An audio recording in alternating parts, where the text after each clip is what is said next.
जय श्री गणेश दोस्तों। हमारी आज की कहानी है गरीबी। कहानी अच्छी लगे तो प्लीज चैनल को सब्सक्राइब कर लीजिएगा। अब शुरू करते हैं कहानी। मैं कह रहा हूँ पिंकी, फिर से एक बार सोच लो। अपने भतीजे के शादी में जाने से पहले कहीं पिछले बार की तरह इस बार भी तुम्हारा अपमान हुआ तो मुझे बिल्कुल भी अच्छा नहीं लगेगा। पिंकी को सामान बांधते देख संजय कहता है, आप भी ना कुछ भी सोचते रहते हैं। अरे वो मेरा मायका है और मैं वहां की बेटी, और बेटियों का कभी अपने मायके में अपमान नहीं होता। पिछली बार तो भाभी यूं ही बोल गई थी। बातों पर पर्दा डालते हुए पिंकी ऊपरी हंसी के साथ कहती है, अच्छा यूं ही बोल गई थी भाभी, तो फिर तुम्हारी आंखों में जो मोती तैर आए थे वो क्या था पिंकी? और तुम्हारी दोनों बहनों के साथ तो तुम्हारी भाभी ऐसे यूं ही तो कुछ नहीं बोलती, फिर तुम्हें क्यों पिंकी? क्यों हर बचे खाने के लिए तुम्हारा नाम तुम्हारी भाभी की जुबान पर होती है?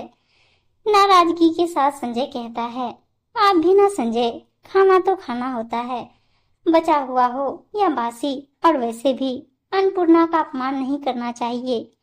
नजरों को संजय से छुपाते हुए पिंकी कहती है, बिल्कुल पिंकी, पर ये बात तुम्हारी भाभी और बहनों को भी पता होनी चाहिए। क्यों, सही कह रहा हूँ ना?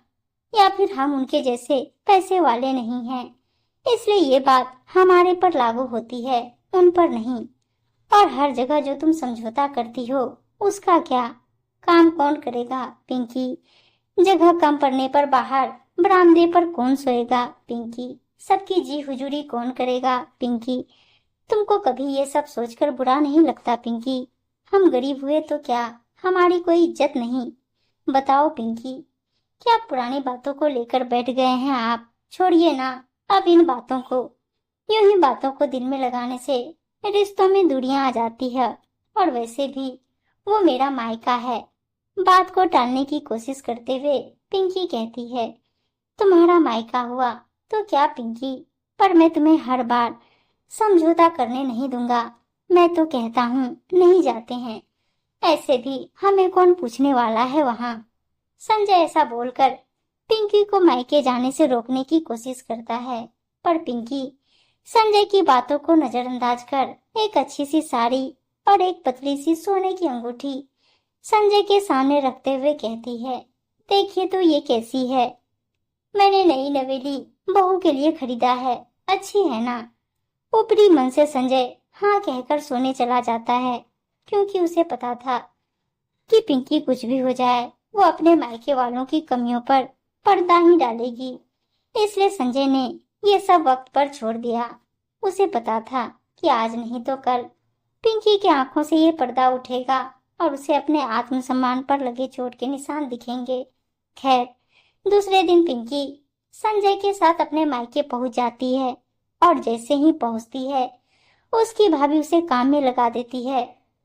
सभी हंसी ठिठोली में लगे थे, और ये बेचारी कभी चाय तो कभी पानी तो कभी ये काम तो कभी वो काम। भतीजे के शादी की खुशी में पिंकी भी सारा काम करते जा रही थी, जिसे देखकर संजय का मन गुस्से से खिन था। खैर, शादी अच्छे से निपट गया और नई नवेली बहू भी घर आ गई, और रात को रिसेप्शन था। सभी लोग स्टेज पर जाकर अपना अपना तोहफा दे रहे थे, तो पिंकी ने भी सोचा जाकर बहू को तोहफा दे आए।